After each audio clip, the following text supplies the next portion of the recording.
Vamos primeiramente ouvir essa declaração do presidente Lula nessa Bahia Farm Show de poucos dias atrás, aqui nesta semana, né? Acompanhe. Quem é da agricultura sabe o que aconteceu. No tempo em que o PT governava esse país, vocês compravam uma dessas máquinas que parece uma coisa do outro mundo, sabe? Pagando 2% de juros ao ano. Hoje vocês estão pagando 18%, 19% ao ano. Está praticamente impossível as pessoas comprarem. Não é fato, e a gente vai mostrar os números agora. Temos aí, Nilson, por gentileza, a gente separou aqui, isso é um levantamento feito pelo Jornal Digital Poder 360, com dados oficiais do Ministério da Agricultura. Vamos lá. A taxa mínima no governo Lula, em 7 dos 8 anos em que ele permaneceu no poder, foram 2 mandatos seguidos, a taxa mínima no governo ficou acima dos 5%. A única exceção foi no ano de 2009, quando chegou a 3%. Mas normalmente, ou seja, nos outros 7 anos, ficou acima de 5%. Lá em 2003, 2004, 2005, 2006, 2007, 2008, 2009 caiu para 3%, 2010 subiu de novo muito acima de 5%. Chegou a 7,5%, para se ter uma ideia, durante o governo Lula. Depois, com Dilma Rousseff, também teve umas altas e baixas, mas muito acima do que se o presidente está dizendo, que era de 2%. Também muito mais alto do que a média também de outros governos. A taxa mínima, na verdade, de juros foi conquistada com o governo Bolsonaro nos anos de 2020 e 2021, que chegou a 2,8% ao ano.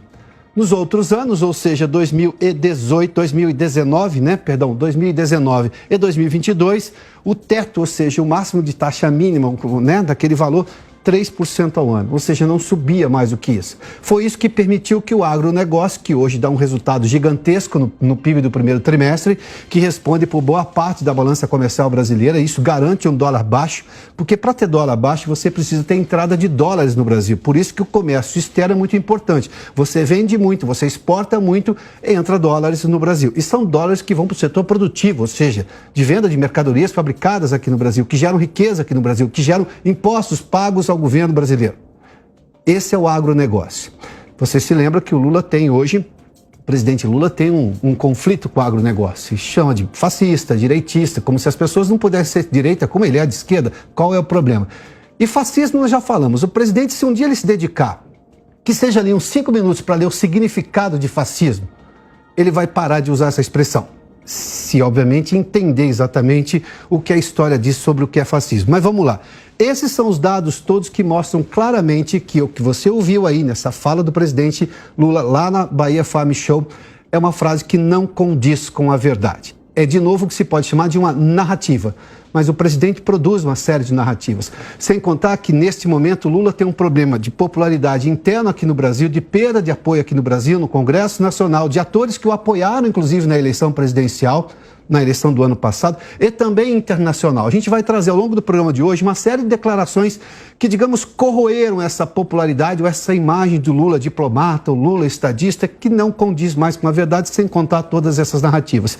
Entre elas, por exemplo, dia 15 de abril de 2003, Lula disse que os Estados Unidos precisam parar de incentivar a guerra.